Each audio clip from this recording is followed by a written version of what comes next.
Jepang semakin meninggalkan onigiri dan sake.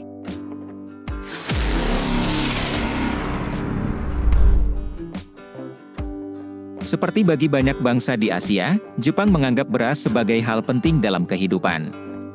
Sayangnya, anggapan itu tidak selaras dengan jumlah produksi dan luas sawah di negara kaya tersebut.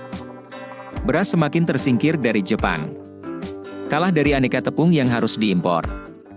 Dulu, beras dan luas sawah jadi salah satu ukuran kekayaan di Jepang. Para shogun dari klan Tokugawa mengukur kekuatan panglima perang di berbagai daerah dari jumlah beras dan luas sawah. Semakin banyak beras, semakin besar potensi pasukan bisa dibentuk.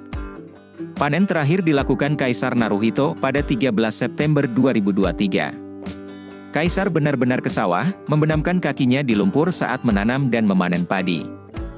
Sayangnya, kebiasaan rutin itu tetap tidak mampu menahan penurunan luas sawah, produksi padi, dan konsumsi beras Jepang. Kementerian Pertanian dan Kehutanan Jepang mencatat, sebagaimana dilaporkan Yomiuri Shimbun dan Japan Times, negara itu kini hanya punya 1,4 juta hektar sawah. Padahal, Jepang punya 2,5 juta hektar sawah sampai awal dekade 1970-an. Pada 2023, menurut Japan Times dan Kyodo News, penurunan jumlah sawah terjadi di 24 dari 47 prefektur Jepang. Sisa 21 prefektur tidak mencatatkan perubahan luas sawah dan 2 lain ada potensi tambahan sawah hingga 1% dibandingkan dengan tahun 2022. Adapun produksi beras 2023 hingga 2024 ditaksir hanya 7,3 juta ton atau berkurang 148.000 ton dibandingkan dengan musim tanam sebelumnya. Untung, kebutuhan beras berkurang. Jepang terutama menggunakan beras untuk dijadikan nasi dan sake.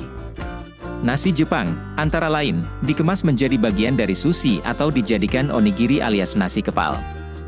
Meski sudah ribuan tahun jadi bagian Jepang, konsumsi nasi dan sake terus menurun di negara itu. Asosiasi Produsen Sake Jepang, JSS, mencatat, tahun 1973 sebagai puncak produksi sake. Waktu itu diproduksi total 1,7 miliar liter sake. Pada 2020, Jepang hanya memproduksi 420 juta liter sake. Kementerian Pertanian dan Kehutanan Jepang menaksir, konsumsi beras pada 2023 paling banyak 81 juta ton. Konsumsi 2023 disebut terendah sejak 1996.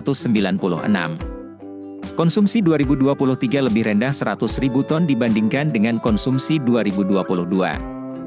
Sejak 2012, belum pernah sekalipun konsumsi beras Jepang naik. Konsultan Program Pangan Jepang pada Jincho Corporation, Yusaku Yoshikawa, mengatakan bahwa memang ada sebagian pihak berusaha membesarkan hati karena ekspor beras Jepang terus naik. Dari 4.515 ton pada 2014 menjadi hampir 23.000 ton pada 2021. Kenaikan ekspor beras seiring peningkatan minat warga di sejumlah negara pada makanan Jepang. Namun, dari jumlahnya, jelas jumlah beras yang diekspor amat rendah dibandingkan dengan yang dijual di dalam negeri. Sementara di dalam negeri, tingkat konsumsi beras terus menurun. Ekspor sake juga rendah dan tidak dapat memacu konsumsi dari produksi dalam negeri. Sementara, seperti nasi, konsumsi sake terus merosot.